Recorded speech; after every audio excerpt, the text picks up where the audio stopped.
This is my safe space in the future. In the future, Dave is hiding in his safe space. Welcome back, Space Cadets, to Hal and Dave's trip to Jupiter, where Hal finally got to say "in the future." It's true. It's a momentous occasion.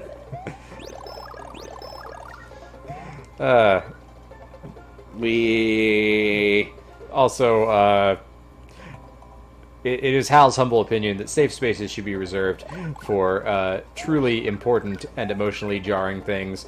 I think people like to use safe spaces a little too liberally these days. They stub their toe and they're like they need a safe space. It took me a while. I guess this is a very special episode of Hal and Dave. My dad actually did get PTSD from his time in Iraq, so that's okay. See, that's for real. Yeah, And it was very hard dealing with it. Hell, I didn't even know he had that for a long time. Nah, it's just like, people these days are just like, oh, they saw something on TV that they thought was offensive, or the professor said something intellectual that shocked them, and suddenly they need their safe space. There's a whole thing. I'm not gonna get into it when. Oh, okay. So actually, I need to explain this castle to you because it's very hard. Watch out.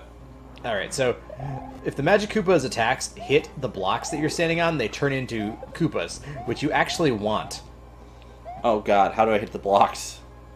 You can't hit the blocks right now. You gotta wait for a Magic Koopa to appear and destroy a block. Oh God. But don't get hit. Don't get dead. They'll appear on the lower level, and then they'll try to aim at you from below, and you'll die. Yeah. So anyways, yeah, there was a moment when I was in college, and I remember seeing the email about this, where it was an event that some people were upset about, and they were like, we're going to offer, safe spaces and stuff. You steal my lives? Yeah. All right. I was distracting you. Yeah, people were upset about this, and they were, giving safe spaces. But it was really one of those things where it's like, you're in college, you should be mature enough to accept that the world is not all, pillows and coloring books. Because it's not that bad. And if you want to make a better world, you gotta, work on that.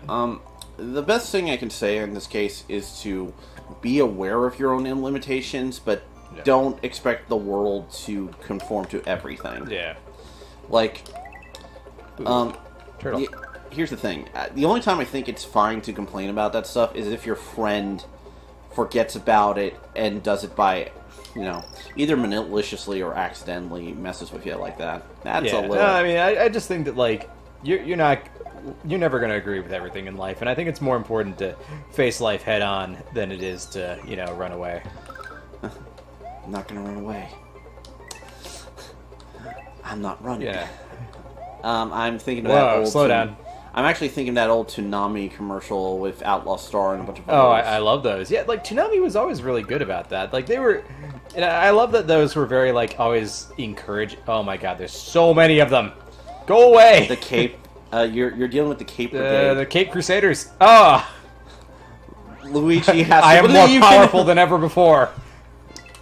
Okay, look, I didn't pass by the goalpost that time. Well, Luigi had a power and force that he never had before. But yeah, man, original Power Rangers was awesome. They were always, really encouraging, too, to, kids and stuff. It's stand up to bullies, be strong, do martial arts. God dang, there was a lot of that. I remember when I was young. I remember when I was younger and really into that all stuff. My God, I still have my original Megazord up on my shelf, actually. God, I wish I was able to keep the Thunder Sword repaired. Really? Yeah, I've got, back home where my family is, they somewhere in my old room, I've got a Thunder Megazord from way back when. The stickers are peeling off, but other than that, it's in great condition. Well, I love the Thunder Megazord. That is such a good design. It's a beautiful mecha. Yeah.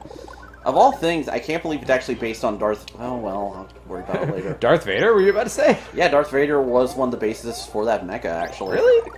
Because, I see, this whole, a Japanese, it's a samurai, Chinese influence on it. Yeah, no, there's a Chinese warrior element to it, but okay. There's a specific style of Chinese armor that it was modeled after. But I'll tell you this, the villain... Alright, in the original show that it was based on, the Sentai, Dai Ranger. Dai Ranger, yeah. Yeah. They don't get that one until they defeat the hero's villainous father in a duel. Oh, okay, yeah, I get the Darth Vader comparison now. Yeah, and in fact, if you actually look at the armor, it's very similar to the mecha as well as the Darth Vader in the villain. So there's a little bit of Darth Vader inspiration. No, I mean, Darth Vader's cool, and I hear Japan actually really loved Star Wars back then. Oh, dude. I don't know how they feel. Okay, so the duck or dodge. Okay, so that first one. Okay. I'll get used to this. Yeah, it's actually a very hard castle, now that I think about it. Like, see, my problem with a lot of these games, problem, quote unquote, is that I've been playing them for, like, decades in a bunch of cases. So I'm just, like, used to the bullshit that they throw at you. And suddenly I see this and I'm like, you know, if you've never played this game before, it's confusing as hell. Yeah, it's, It's, like, very, like, trial and error. That was so trial and error. I can see why they give you a lot of lives, though. Oh, yeah. Because you're gonna need them. Well, it's like when we were playing Zelda, and it's like back in the day where, like, you know, the game is playable and nice to you for a period of time, and then there is a drop-off point where they're like, we don't want you to actually finish this game. No. Panic! You got greedy! Panic at the disco! What is going on here? See, same thing happened to me. Mario has to go to the secret hole! Whee! You can't see a Space Cadets, but Hal's like dying of laughter. Hal being me, who talks in the third person. I've had people call me out for talking in the third person. I've learned to accept it. Don't worry, we still like you. Maybe. Sometimes. Alrighty, let's get a fire flower, and then I'm gonna go back outside to the not-so-secret code. Yeah, I think one day I'll get the exact... Aha! Now I'm back! More powerful than you could ever imagine. Strike me down, and I will come back more powerful than ever before. I will at least have a yellow cape. So, that my little Mario voicing reminded me. Once upon a time, in like the Super Mario Brothers Super Show, Mario was voiced by Captain Lou Albano. Yeah. And he had like this, you know, husky voice to him, right? Yeah. He's like, oh, mamma mia, pasta power. And then, like, Charles Martinet, the immortal voice of Mario. Alright, yeah, let him hit a block. No, he walked off screen. Wow, that is close. Okay, let him do his thing. Okay, now you can get down there. Because if you destroy the blocks with a spin jump, you can't break out of the spin jump. Oh.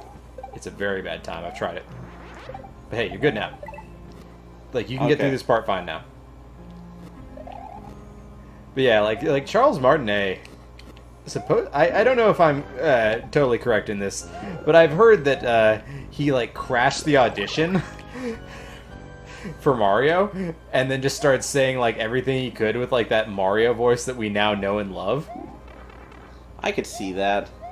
All right, you need that. Okay, don't hit it. Don't hit it. Well, one day, at least I now know what I have to do. But I can imagine him crashing the audition with that. Like, there's a lot of stuff. Like, Harrison Ford wasn't even supposed to be Han Solo. He was a carpenter. Yeah, he was working on the set, right? Yeah, or something. I heard two stories, but either way, he did not initially come in to audition for Han Solo. And now it's one of his most iconic performances of all time. Yeah, one he really wanted to kill. See, I have opinions about the new Star Wars movies, and one day I'll accept it. I mean, he was trying to get Han Solo killed by Return of the Jedi. Yeah, to be fair. You got to worry about someone when they start giving away everything they own. Like the Millennium Falcon to Lando. Yeah, like, that's also the reason why Lando had the costume at the end of the movie. They initially didn't know if they were going to get Harrison Ford back at all. So it's like, Lando, you're Han now. Yep.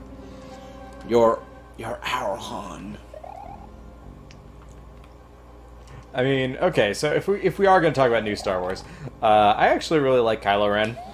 Kylo Ren is the one who I think has the most good chance of actually having a good character and possibly being used more often. Right, let's see. I want a safe space here. I don't know. Rey, I'm not too much of a huge fan of Rey. And some people might not enjoy that, I admit that, but Rey doesn't work. Bad time. Man, I talk about Rey and you just die. You kill me. I know, right? But well, okay, my thing about Rey is that in the original Star Wars, A New Hope, you learn that Luke Skywalker is a farm boy who aspires to something more and has, old-fashioned adoptive parents and his aunt and uncle who don't want him to get involved in the war, and he wants to fight for something. And then he gets involved with his new mentor, Obi-Wan, and goes and, saves the Rebel Alliance. And he has this, kind of a hero's journey in that. And you learn that much about him within the first movie.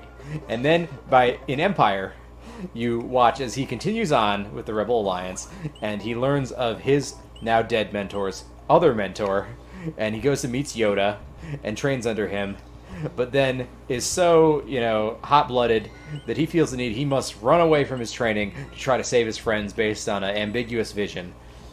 Yeah. And then finds out that Darth Vader is his father. And so within the span of 2 movies, we learn everything about Luke. We are 2 movies into the new Star Wars trilogy, and we know nothing about Rey. That's the problem with her. It's like, that throwaway line about, your parents sold you for drinking money that Kylo Ren says in The Last Jedi, I don't even believe it. I think he just, made it up because he's a jerk. And he's just like, we're gonna, I'm just gonna distract her and put an end to this question. Alright, so what you gotta do in this part is, well, not that. Yeah, fair. But I can say the same to myself right now. But, okay. But the big problem with, let me put it this way. We're gonna make this episode, longer just to get through this. Yeah, just get through this. I'm not even gonna go back to the secret area. I'm just gonna do it. Let me see. You're on Castle 3 and I'm on Castle 4 because of the route we took. Let me put it this way: we don't technically have to know a lot about Rey to make her a character. What I think is more important for a character is motivation. And if you have a good motivation and a motivation that keeps you connected to the plot, especially with things you care about. Okay, having the cape feather is actually a detriment in this part because the more speed you pick up, the more likely you are to take off into the sky, which is covered in spikes. So it's basically like the one level where it's like, fuck you! The one level where it's like, you like the cape feather? Fuck. Wee! Yeah, because you gotta do this. Luigi, run. Because that's actually what got me, is because I had to let up on the run button just enough so that I didn't take off into the spikes, but then I hit the fireball instead. Of course. Yeah, so it was not a good time. But hey, I think we can get more stuff. Yeah. The most important thing to me with a character is emotional motivation. If you have that, then I agree. Any character can be good, even if they're Mary Sue.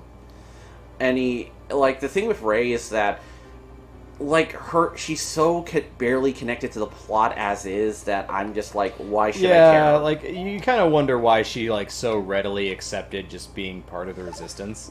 Here's the thing. I'm trying to combo for lives, by the way.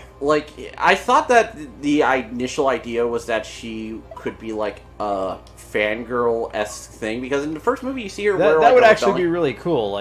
She's a Luke Skywalker fan or something. Well, that's what I was thinking they should have gone with, at the very least, if they wanted to keep her relatively unconnected. She was trying to live up to this great legacy to an extent. Because motivation, like I said, is highly important, and Rey just doesn't really have it. Rey feels very much like the big issue. Oh, God. Okay, my combo ended. I'm done. I'm not going to screw around with this anymore. I'm going to beat this level. Don't get the greed. No more greed. Well, I remember, speaking of greed, I remember watching, Full Metal Alchemist and finding the protagonist's motivations very interesting and very good at driving the story. Well, that's kind of one thing. Oh my god, what is this? Bam! Haven't you played this game before? I forgot. You forgot.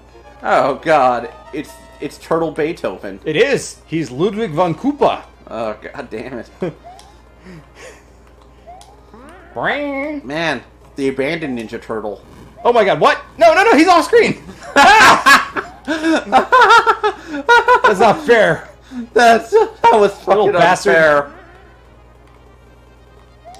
Like, I should have jumped on him, but yeah, you just deflate like the Koopa balloon you are.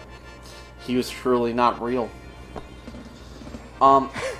In general, my opinion on, like, stuff... Watch the end, like, statement for this castle. Thank you. Alright, we blew... It goes off and his rockets off. Huh.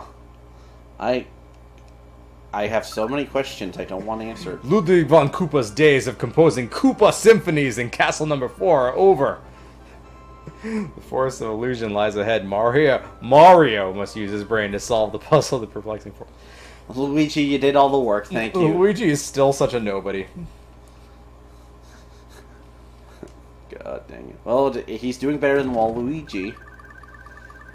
Oh man, will we continue to talk about Waluigi Space Cadets?